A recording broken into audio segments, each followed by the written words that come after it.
wow. Like, honestly, just fucking wow. Just as a disclaimer, not only am I going to be talking Heroes Rising spoilers, but I will be getting into some manga spoilers for My Hero Academia. So please, if you haven't watched the movie or if you hadn't read the manga, I urge you to watch another review. I don't know if anyone else has reviewed this movie or not because it just came out last night. But other than that, I strongly urge you to not watch this video unless you don't care about spoilers. Then then just stick around. It's totally fine. But I will be talking about them, so that's your disclaimer right now. If you don't want to be spoiled for the manga or the movie, direct yourself to another video. Por favor. Thank you. What can I say about Heroes Rising? Other than holy fuck, I think this movie has skyrocketed to my favorite movie of all time. And this is surpassing Grease. Y'all know I love Grease with the huge passion. Grease was my movie for since I grew up, and it's a movie that I watched so long, and I would use it for my audition songs. Grease was my favorite movie of all time, but oh my god, I think Heroes Rising beat it. It was so cinematically beautiful. I loved each story that they showed. The pulls from the manga, because right now, the arc that this movie took place in is technically we're at what, chapter 256? I might be wrong. But right now we're dealing with the arc where we're fighting, we're at war right now. We're facing the doctor, and what's her face got her arm chopped off. So it was a few arcs beforehand, or maybe one. It was before the villain arc, because that's when we met 9. Just the movie was good in a sense where when we first saw the trailer, we thought oh, if you're anime only, you cannot watch this movie because there's going to be serious spoilers. However, the way they put this movie is yeah, there's sprinkles of manga territory here, but they were little Easter eggs. So only if you read the manga, you will be able to pick up certain things. But if you don't read the manga, then you're fine. Also, just a side note, has nothing to do with the movie. Well, it does have everything to do with the movie, but I love going to movies like these because the crowd interactions with the movie screen are absolutely hilarious. And I'll get into them as we talk about the plot and everything for the movie. Let's just start off with the beginning. So the movie starts off with a high-speed chase with Dabi, Compress, and basically the League of Villains minus Shigari escorting Nine's body in an incubation tube because they just finished the testing for All for One to see if you can take quirks or whatever, and you saw the doctor, in which it was really funny. It's funny because I went with Gargana and Brittany and Bree, and they don't read the manga, they only watch the anime, and so some of the stuff that I knew was in the manga went over their heads, which is really, really cool. It didn't ruin the experience for them because I know at least for Gargana and Brittany they react to the show, so you get to still see their reactions and they're kind of still confused. One thing that did get them is the doctor showing up,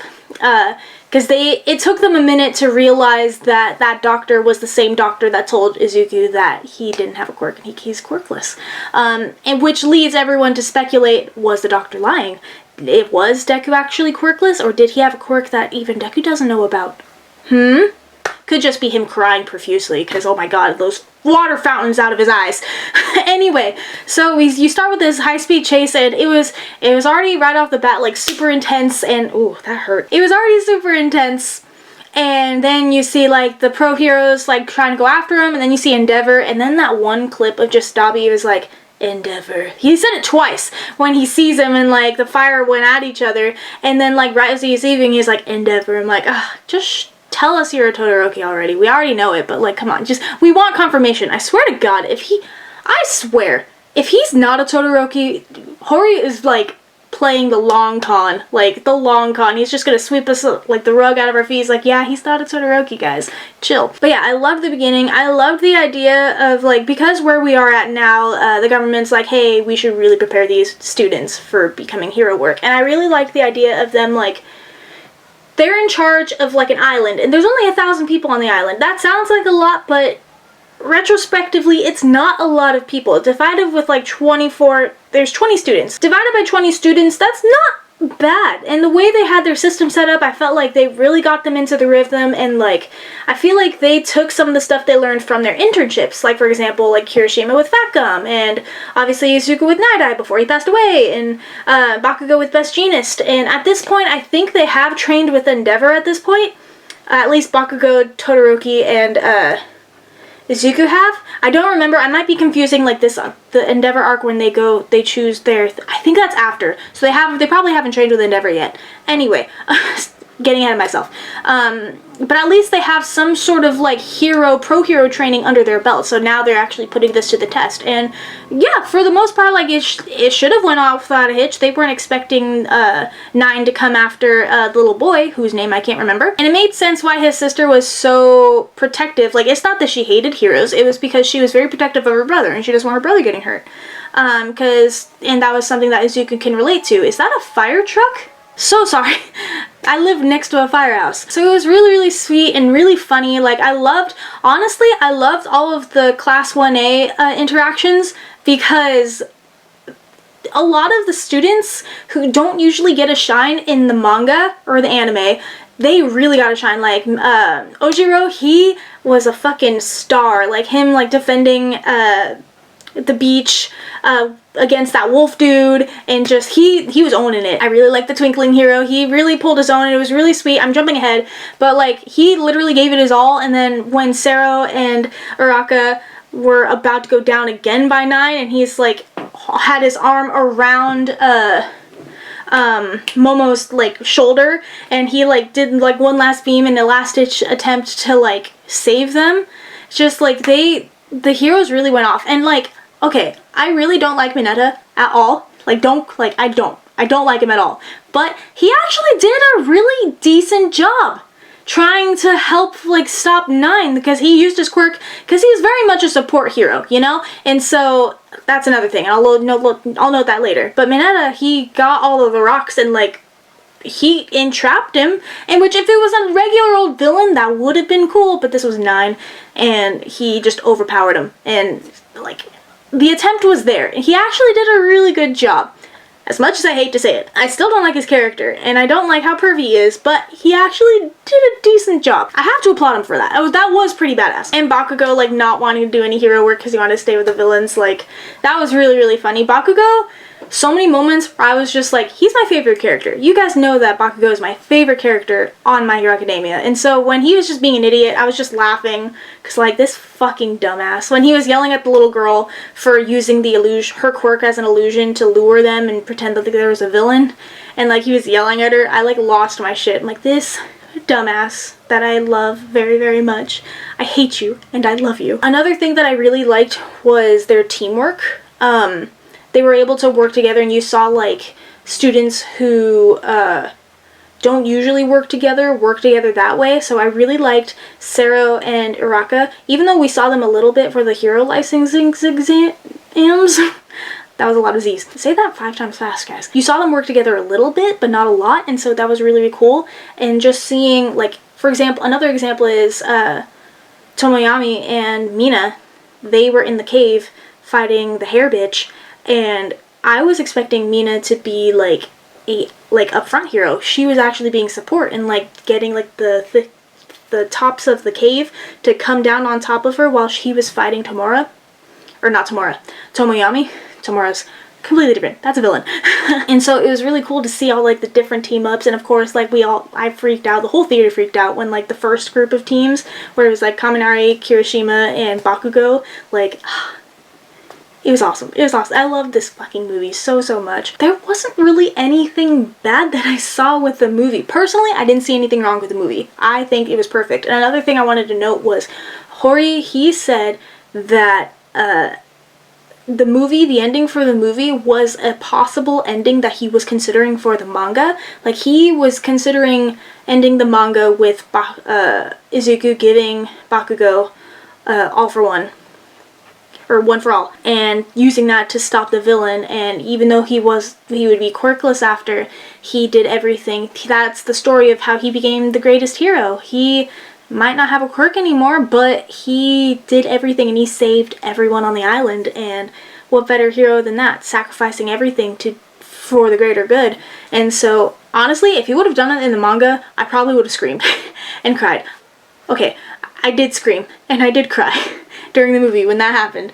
Like, I'm just gonna jump into it. When Izuku was like, you have to take all for one, I was like, you hear it in the whole room. The whole room gets silent and you hear like silent gasps, like And it wasn't until, like, I feel bad because I outright fucking screamed. Like a high-pitched guttural scream because I wasn't prepared. And so I screamed, and then that opened the floodgates for everyone to scream because I feel like none of us were really processing what Izuku was saying. He's giving him all for one. He's giving it to Bakugo. Bakugo has all for one. And so as soon as I screamed, everyone lost their shit. Everyone was screaming out of their seats. Like, it was something out of a movie, but we were watching a movie. And it was insane. And it was so cool to see Bakugo with all for one. Like, okay, actually, I did find something that I didn't like. But yeah, no, it was really cool. The cinematics, I started bawling my eyes out when Might Plus You started playing. I don't know if you guys have listened to the soundtrack, but when the soundtrack released before the movie, or it was like in December, there's a track on it called Might Plus You, and it's a song for Izuku and Bakugo. And I love it. And I lost my shit. And so I heard the first few piano notes, play when he got One for All. They both have One for All, and I lost it. I absolutely lost it. I bawled my eyes out. It was cinematically beautiful. Like, that's why I'm like in awe, because like this could have been how My Hero Academia ended. And I know Hori was saying how he's biting himself in the foot because like he wanted to be better than Two Heroes. Like, Two Heroes was good, and then he wanted to take a step further. And now he's kicking himself in the butt because now he has to top that. And so he can't use that ending because that was an ending he was considering for the manga. And since he can't use that, he has to do something else now. And like, watching that ending sequence, I swear if the manga ended like that, it would have been really sad but really beautiful because Izuku was a hero. Not to get back into it because I know I talked about it already, but yeah, it was fucking beautiful and fucking perfect. Talking about it out loud, I do have one issue with the ending. The ending being how Izuku got One for All back. Personally, and I know Brittany and I talked about it, and me and Gargana talked about it in the car when we were driving all the way back after we saw the movie, but one thing that would have been way better than, the predecessors, the people who held All for One, they're just giving you a break. Here's All for One back. No, they're like, we felt bad. You did something really heroic, so we're gonna keep giving you All for One. If that was the case, they would have done that with All Might, wouldn't they? Because All Might, he did everything in his power to stop One for All, you know? Or no.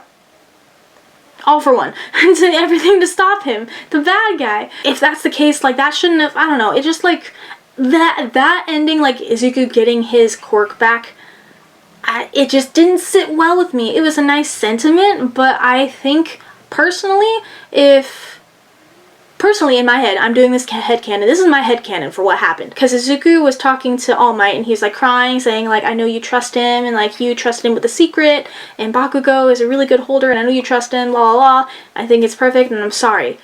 I think if Bakugo was, like, awake and, like, listening to that, and he gave All for One back to Izuku, not just because like he felt bad, he'll never admit that he felt bad, but I feel like it would have been better to see him be like, oh no, I want to be #1 hero without using this quirk, because I don't need All Might's quirk or your quirk to be better than you. And so it's like still that like rivalry thing. He's like, no, I want to be #1 hero on my own. I'm gonna work my ass off, because that's just how Bakugo is. Like, he's super determined. So I feel like that would have been way better. That's how it went in my head, okay? He gave him back All for One and was like, oh no, not because he cares, but because like he wants his rival back, and he doesn't need All for One to be the #1 hero. At least that's what he would prove.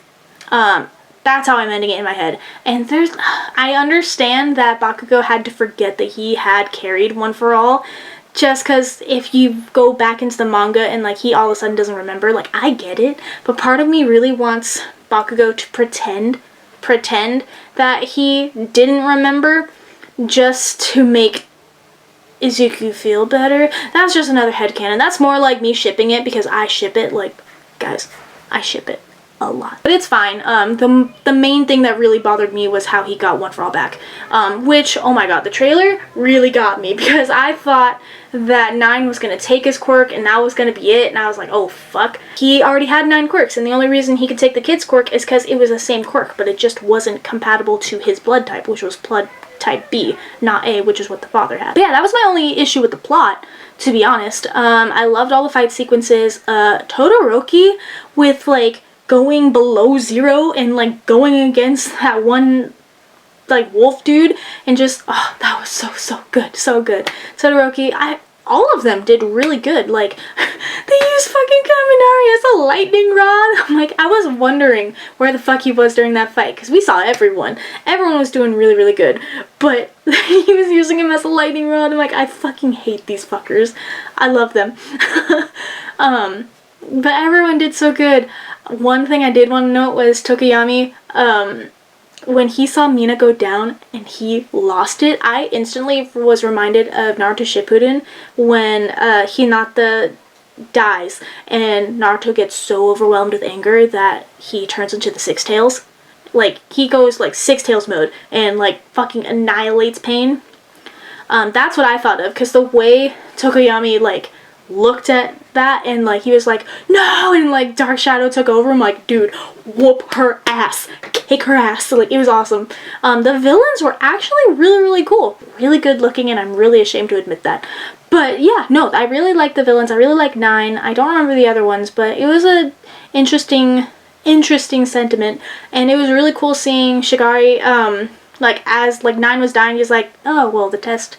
Basically, he let 9 do what he wanted, and he learned, like, alright, you can have multiple quirks, but you need, like, a cell regeneration stuff. So he was taking notes. He's playing the long con. Personally, I didn't really like Shikari. I haven't liked Shikari for, like, a long time. Even when I was reading the villain arc, he just wasn't resonating with me. Like, I wasn't connecting. Like, I know he has a fucked up past. Really fucked up past. And I get it. I don't know. He just wasn't resonating with me. I just found him more annoying than anything. But I don't know, that little scene at the end where he was like, oh, well, so it is possible.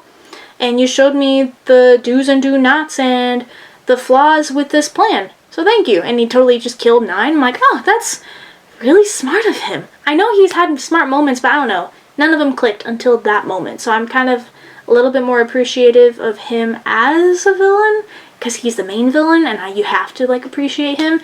I found him annoying for the longest time. Oh my god, Hawks.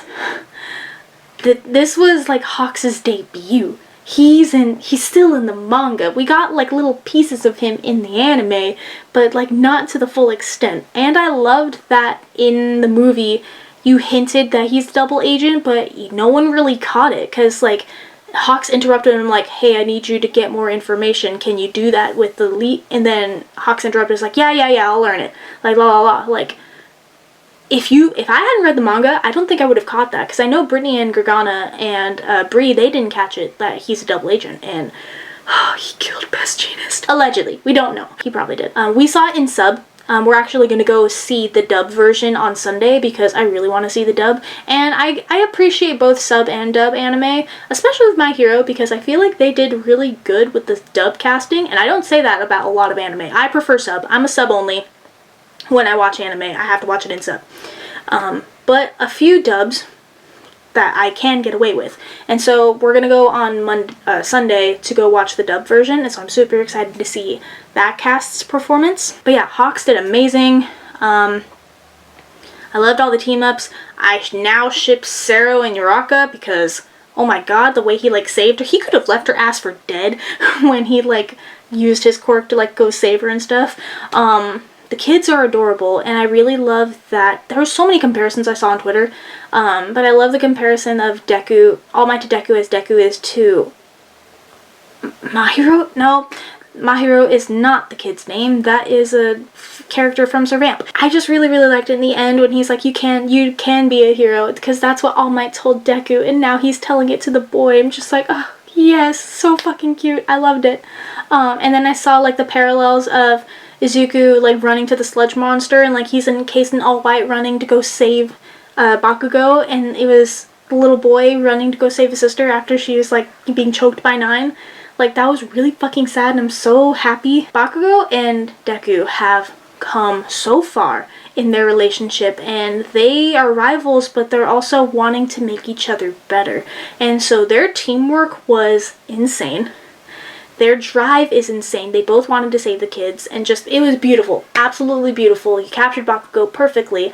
I absolutely fell in love with this movie, and overall, I give it a 10 out of 10. This is literally my favorite fucking movie. There's a few flaws in it, but it was a fun movie. It was cute, and it was action-packed, and it was suspenseful, because at some point I was like mad, because I'm like, why won't 9 stay down? He's been down, like, every time we knock down 9 and like, oh, we think we're gonna win, the fucker gets back up again. I'm just like, stay down, stay down. But it made it much more intense, and I was on the edge of my seat. I know Brie was literally on the edge of her seat during the movie, and like, yeah, it was absolutely beautiful. I loved it. I laughed, I cried, and it was an absolutely beautiful experience, and I can't wait to experience it again on Sunday with the dubcast. I might talk about the dub review, maybe not, we'll see. I might just do light vlogging for then. But yeah, that was my review of My Hero Academia Heroes Rising movie. If you hadn't gone to see it, I really urge you to do so, but if you're watching this, I hope you've already seen it. I can't wait for it to come out on digital, because I really need it. I have two Heroes on digital, and I really need Heroes Rising on digital, because, once again, favorite movie, absolutely. But yeah, comment down below what your favorite moments were, who your favorite Class 1A character is, and what you thought of the movie. But yeah, that's it for me, and I'll see you guys next time.